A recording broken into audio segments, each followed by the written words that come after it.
Nagbungkaras na kasulo sa probinsya ng Sorsogon, posibleng huli subot sa kandila. Magtugang binuwian ng buhay huli sa insidente. Uyan report ni Jesse Cruzat. Puta, maraming tao na. Tapos, inano na ako dito. Tapos pagtingin ko, sunog na yung mga...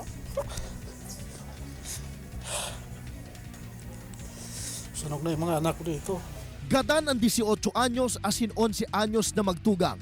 Mantang nalapnos man ang sa indang ina, huli sa nagbungkaras na kasulo sa barangay Tablak, Matnog, Sorsogon. Basado sa inisyal na investigasyon, nagpunan kasulo sa residensya kan pamilya Gardon kung saan may nakaimbak na gasolina. Kan mawaraning kuryente, nagsulusubutan mga ininin kandila harani sa gasolina, dalan nga ning magbungkaras ang kasulo. Sa rikas kan pangyayari, tulos na naglakupan kalayo sa 5 harong nagibo sa light materials. Yung nanay niya, natrap dito sa may CR.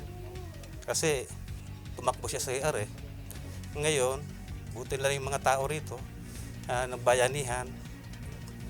Nakuha siya dyan, tinanggal yung bubong, binuhat siya. Yung nakalabas siya dyan. Na-rescue siya. Sa presente, nagpaparaypan ina sa ospital. Sigun man sama kan mga aki na binawianin buhay.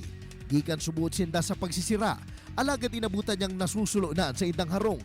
Maginanduan niyang aki, ang saro. Katatapos pa sa nang magtibo ka nakaliis na bulan. Asin mapo na ko ta maglaog sa kolehiyo sa kursong accountancy. Natira ng mga tao, yun na lang. Yung sa gamit, wala na natira rito. Ubos ang gamit.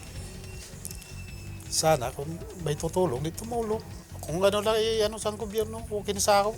Naghaloy subutan kasulo nin haros sarong oras. Mantanghagad man kan pamilya Gardon ang tabang gikan sa may mga karahayang buot asin sa gobyerno. Ini si Jesse Cruzat, Balitang Bicolandia.